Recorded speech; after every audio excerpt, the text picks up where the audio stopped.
हमारे यहाँ अभी शादी को जुम्मा 8 दिन नहीं गुजरते कि महल्ले भर की आंटियाँ, खानदान की चचियाँ, मामियाँ बड़े मशकूक अंदाज में देखने लगती हैं। बज़ाहिर सरगोशी करते हुए एक आंख दबाकर दुल्हन से पूछने लगती हैं, हाँ जी, कोई खुशखबरी है या है कोई खुशखबरी फिर? और सिर्फ एक बार नहीं बल्कि हर मुलाकात का आगाज इसी जुमले से किया जाता है, क्यों जी, बस यही एक काम रह गया है जिंदगी में। क्या ये इसके अपने बस में है? क्यों गरीब को परेशान करते हो? क्यों वक्त से पहले ज़हनी दबाव का शिकार करके मासूम की खुशियां छीनते हो?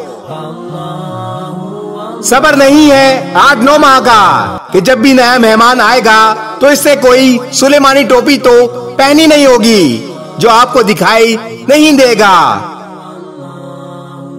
ये जुमले लड़की को किस हद तक परेशान कर सकते हैं, बल्कि करते हैं। इसको एक औरत ही महसूस कर सकती है, ना कि मर्द। फिर भी कहना मुझे पड़ रहा है। लेकिन अफसोस ये सवालात करने वालों में 95% औरतें ही होती हैं और मकसद हमदर्दी जतलाने के बहाने फुकत चस्के लेना होते हैं।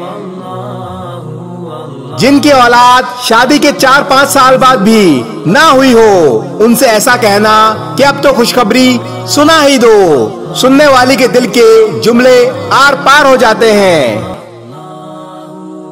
इसी तरह कुछ लोग मुख्तलिफ माने ताने डॉक्टरों के मशवरे देने लगते हैं। भाई, जिससे पूछ रहे हो क्या इसको कोई फिक्र नहीं है, इसको औलाद की कोई ख्वाहिश नहीं है?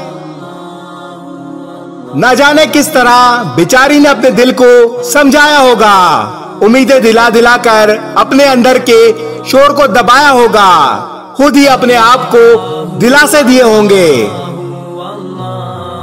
जहन हटाने के लिए जबरदस्ती कोई मसरूफियात ढूंढी होंगी, लेकिन इस अहमकाना हमदर्दी ने फिर से इसके सारे जख्म ताजा कर दिए होंगे।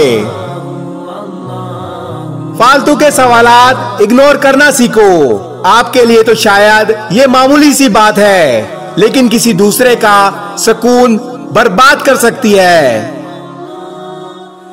अपने सवालात सोच समझ कर करें, क्योंकि आपके सिर्फ सवालात दूसरों के दिल में तीर की तरह लगते हैं। इस वीडियो को शेयर जरूर करें, हो सकता है आपके एक शेयर से ये बात किसी के दिल में उतर जाए।